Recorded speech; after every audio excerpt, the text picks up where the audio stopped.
ఆంధ్రప్రదేశ్ గడ్డపై నీరు తాగిన ప్రతి ఒక్కరూ అమరజీవి త్యాగాన్ని గుర్తు చేసుకోవాలని డిప్యూటీ సీఎం పవన్ కళ్యాణ్ అన్నారు. ప్రతి ఆంధ్రుడు ఆయన చేసిన త్యాగాన్ని స్మరించుకోవాల్సిన బాధ్యత ఉందన్నారు. ఆ ఉద్దేశంతోనే జల్ జీవన్ మిషన్ కు అమరజీవి జలధార అని పేరు పెట్టామన్నారు. రాష్ట్ర అభివృద్ధి కోసం ప్రాణత్యాగం చేసిన మహనీయులను ఎప్పటికీ మరవకూడదన్నారు. వారి త్యాగం వల్లే ఈ రాష్ట్రం ఏర్పడిందని గుర్తు చేశారు.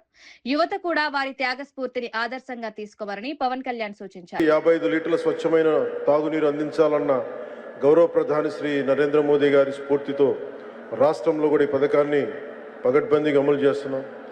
ఆయన మన పొట్టి శ్రీరాములు గారి ఆత్మ బలిదానంతో ఏర్పడిన ఆంధ్రప్రదేశ్ గడ్డపై నీరు తాగిన ప్రతిసారి ప్రతి ఒక్కరూ అమరజీవి త్యాగాన్ని గుర్తు చేసుకోవాలి. ప్రతి ఆంధ్రుడు ఆయన త్యాగాన్ని స్మరించుకోవాలి. ఆ ఉద్దేశంతో ఆయన వారి పేరు పెట్టడం జరిగింది, జల్ జీవన్ మిషన్.